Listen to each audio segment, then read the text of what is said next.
அடுத்தப்புறமே என்னன்னு பார்க்கலாம். இப்ப பார்த்தீங்கன்னா, ரோகிணி வந்து விஜயா மேல கம்ப்ளைண்ட் பண்ணதுனால, விஜயாவ அரெஸ்ட் பண்ணணும்னு சொல்லிட்டு வராங்க. இத பார்த்து விஜயா வந்து ரொம்பவே டென்ஷன் ஆவுறாங்க. அண்ணாமலை கேட்குறாங்க, "என்னாச்சு? ஏன் நீங்க விஜயாவ அரெஸ்ட் பண்ணணும்னு?" கேட்கும்போது, ரோகிணிய வந்து ஷோரூம்ல வச்சு இந்த மாரி அடிச்சிருக்காங்க. அதுக்காக நாங்க அரெஸ்ட் பண்ணணும் அப்படின்ற மாரி சொல்லும்போது, விஜயாவ பார்த்து அண்ணாமலை கேட்குறாங்க, "என்ன விஜயா இதெல்லாம்?" அப்படின்னு சொல்லிட்டு, "இல்லங்க நான் எதுவும் பண்ணல. எனக்கு எதுவும் தெரியாது." அப்படின்ற மாரி விஜயா சமாளிக்கிறாங்க.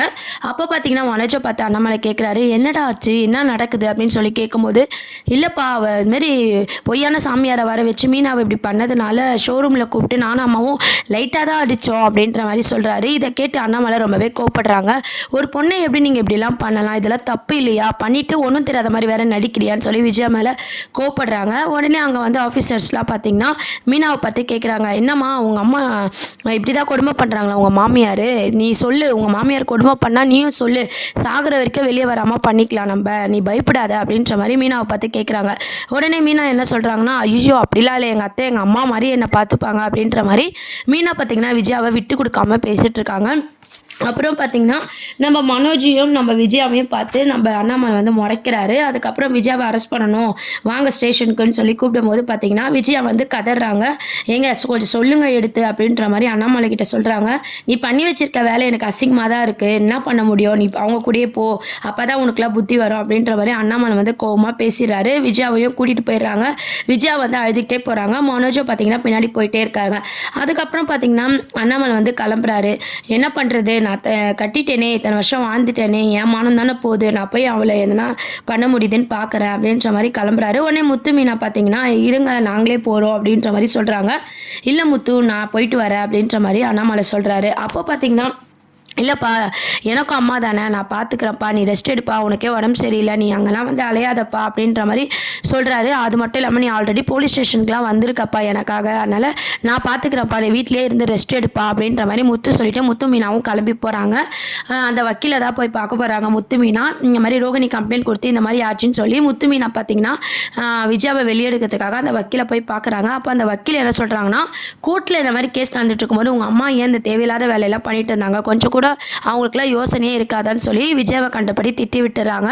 சரி நான் வெளியே எடுக்கிறதுக்கு என்ன பண்ணணுமோ அதை பண்ணுறேன் அப்படின்ற மாதிரி அவங்க சொல்லிட்டு இருக்காங்க. ரோகிணி மனசு வச்சா மட்டும்தான் அவங்க வெளியே வர முடியும் அப்படின்ற மாதிரியும் சொல்கிறாங்க. ரோகிணி கிட்ட போய் பேசி பாருங்க அப்படின்னு சொல்லிட்டு. இன்னொரு சைட் பார்த்தீங்கன்னா இந்த விஷயத்தெல்லாம் வீட்டில் எல்லாருக்கிட்ட சொல்லும்போது மனோஜ் மேலே எல்லாருமே வந்து கோவப்படுறாங்க. உன்னால தான் உங்கள் அம்மா இப்படி ஆயிட்டா, பண்ண வேண்டியதெல்லாம் பண்ணிவிட்டு எப்படி நிற்கிறான் பாரு அப்படின்னு சொல்லி முத்துவும் பார்த்தீங்கன்னா மனோஜ் மேலே கோவப்படுறாங்க. இப்போ அந்த பார்லர் அம்மா கிட்ட போய் பேசினா அது ஓவராக பண்ணும், அது எப்படி அம்மா வெளியே கொண்டு வரும் அப்படின்ற மாதிரி சொல்கிறாங்க. உடனே மனோஜ் என்ன சொல்கிறாருன்னா, நான் வேணால் பேசி பார்க்குறேன் ரோகிணி கிட்ட அப்படின்ற மாதிரி ரோகிணி கிட்ட போய் மனோஜ் பேசுறதுக்கு கூப்பிட்றாரு. உடனே ரோகிணி பார்த்தீங்கன்னா, நீ பண்ணது எதையுமே நான் மறக்கவும் மாட்டேன், மன்னிக்கவும் மாட்டேன், உங்கள் அம்மா இருக்கிற வரைக்கும் நம்ம வாழவே முடியாது, என்ன பண்ணணுமோ நான் அதை தான் பண்ணுவேன் அப்படின்ற மாதிரி மனோஜ் கிட்ட கோவமா ரோகிணி பேசிட்டு இருக்காங்க. மனோஜ் பார்த்தீங்கன்னா, இல்லை ரோகிணி அம்மா எதுவும் பண்ணலை அப்படின்ற மாதிரி பேசுகிறாரு. இருந்தாலும் பார்த்தீங்கன்னா, இதுக்கப்புறம் அவங்கள விட்டு சும்மா இருக்க மாட்டேன், உன்னையும் தான் உள்ளே உட்கார வச்சிருக்கணும், புருஷனாக போயிட்டு என்ன பண்ணுறதுன்னு சொல்லிட்டு கோவமாக பேசிட்டு ரோகிணி ஃபோனை கட் பண்ணிடுறாங்க. உடனே முத்துக்கிட்ட வந்து நம்ம மனோஜ் சொல்கிறாரு, அவள் பழி வாங்கணும்னு நினைக்கிறா அப்படின்னு சொல்லிட்டு. உடனே அண்ணாமலை என்ன சொல்கிறாருன்னா, அவளுக்குன்னா இதெல்லாம் புதுசா, அதெல்லாம் தெரிஞ்சு தான் உனக்கு டைவர்ஸ் ஆகிற வரைக்கும் சும்மா இருக்க சொன்னேன், கேட்டிங்களா நீ உங்கள் அம்மாவும் தேவையில்லாத பிரச்சனையெல்லாம் கொண்டு வந்து என் தலையில் போடுறீங்க, இப்போ என்ன பண்ணுறதுன்னு சொல்லி கேட்கும்போது நம்ம மீனா பார்த்தீங்கன்னா, நான் போய் ரோகிணி கிட்ட பேசி பார்க்குறேன்னு சொல்லி முத்து மீனா வந்து ரோகிணியை பார்த்து பேசிட்டான்னு சொல்லிட்டு கிளம்புறாங்க. அப்புறம் பார்த்தீங்கன்னா நடந்த விஷயத்தெல்லாம் ரோகிணி வந்து சிந்தாமணி கிட்ட சொல்கிறாங்க. இந்த மாதிரி வந்து எங்கள் அத்தையை அரெஸ்ட் பண்ணிட்டாங்க, இப்போ தான் எனக்கு சந்தோஷமாக இருக்குது, என்னை அடித்தவங்களுக்கு நான் பதிலடி கொடுத்துட்டேன் அப்படின்ற மாதிரி சொல்லிட்டு இருக்காங்க.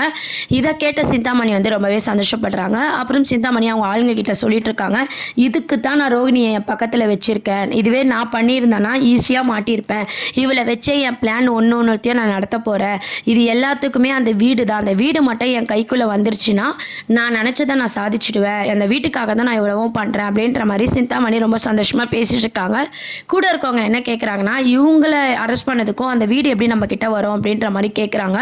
இந்த மாதிரி விஜயாவுக்கு நெருக்கடி கொடுத்து அதுலேருந்து விஜயாவை நான் காப்பாற்றினாதான் என் மேலே ஒரு நல்ல அபிப்பிராயம் வரும், நான் சொன்னதெல்லாம் அவள் தலையாட்டுவா, அந்த வீடும் என் கைக்கு வரும் அப்படின்ற மாதிரி சிந்தாமணி பிளான் போடுறாங்க. சிந்தாமணியும் முழுசாக ரோகிணியுமே அப்படின்னு பார்த்தீங்கன்னா நம்பிட்டு தான் இருக்காங்க. அதுக்கப்புறம் பார்த்தீங்கன்னா முத்து மீனா வந்து நம்ம போய் பேசி பார்க்கலாம் ரோகிணி கிட்ட. ஆனால் அந்த ரோகிணி எவ்வளோ சொன்னாலும் புரிஞ்சுக்க மாட்டா, இருந்தாலும் நம்ம போய் பேசி பார்ப்போம் அப்படின்ற மாதிரி சொல்கிறாங்க. ரோகிணி கிட்ட போய் முத்து மீனா பேசும்போது நீ தான் வந்து அதை வாபஸ் வாங்கணும் அப்படின்னு சொல்லி கேட்குறாங்க. என்னை அந்த வீட்டிலேருந்து துரத்திட்டே நீங்கள் இருக்கலாம்னு பார்க்குறீங்களா? அதுவும் இல்லாமல் அத்தை என்னை அடிச்சது உங்களுக்கு சந்தோஷமாக தானே இருக்கும் அப்படின்ற மாதிரி எப்பவும் போல் பார்த்தீங்கன்னா ரோகிணி வந்து இரிட்டேட்டிங்காக பேசிகிட்டு இருக்காங்க. இவகிட்ட பேசுறதுக்கு சும்மா இருக்கலாம், வா மீனா போகலான்னு சொல்லி முத்து வந்து மீனாவை கூப்பிட்டு போய்ட்றாங்க. அதுக்கப்புறம் மனோஜ் சொல்லியும் முத்து மீனா பேசியும் பார்த்தீங்கன்னா ரோகிணி வந்து வாபஸ் வாங்கல. உடனே வக்கீல் கிட்ட என்ன பண்ணலாம் அப்படின்னு சொல்லி கேட்குறாங்க. அந்த வக்கீலோட உதவி தான் பார்த்தீங்கன்னா விஜயா வந்து அண்ணாமலை வெளியே கூட்டு வராரு.